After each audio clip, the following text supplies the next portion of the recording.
دوستو آج ہم جسم میں پانی کی کمی کے بارے میں بات کرنے والے ہیں۔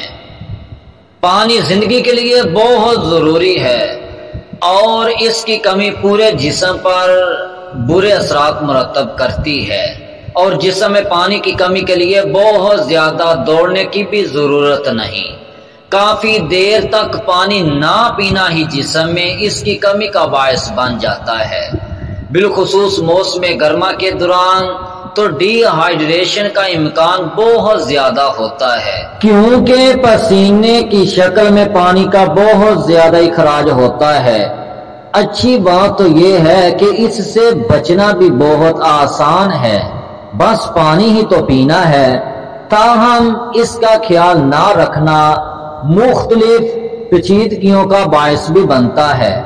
دوستو پہلے یہ سمجھ لیں کہ جسم میں پانی کی کمی کا کیا مطلب ہے۔ دوستو ہم روزانہ جسم سے پانی زائل کرتے ہیں۔ پانی اور دیگر رطوبتیں پیشاب اور پسینے کے ذریعے ہم ان زائل شدہ رطوبتوں اور پانی کو کھانے اور پینے سے پورا کرتے ہیں۔ عموماً جسم اس طریق کو احتیاط کے ساتھ متوازن رکھتا ہے، تو اس طرح ہم جتنا پانی ضائع کرتے ہیں اتنا پورا کر لیتے ہیں۔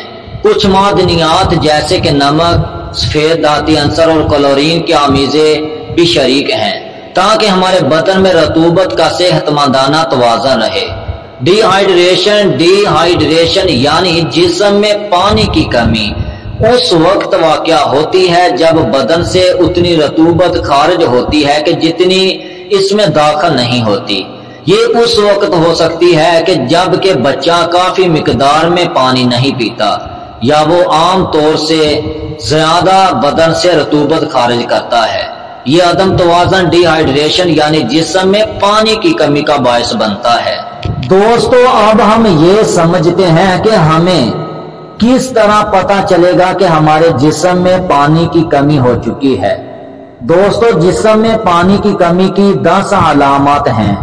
سب سے پہلے کہ پسینے کا نہ آنا، دوسرے نمبر پر سر میں درد ہونا، تیسرے نمبر پر وزن کا بڑھ جانا، چوتھے نمبر پر بار بار قبض کا آنا، پانچویں نمبر پر صحت کا خراب ہو جانا، چھٹے نمبر پر پٹھوں میں درد، پٹھوں کا کھچاؤ وغیرہ ہونا، اور 7ویں نمبر پر گہرا پیلا پیشاب کا آنا، ہونٹوں کا خشک ہو جانا، اور 9ویں نمبر پر آنکھوں کا خشک ہو جانا، روتے وقت آنکھوں سے آنسو نہ نکلنا، اور اسی طرح جوڑوں میں درد ہونا۔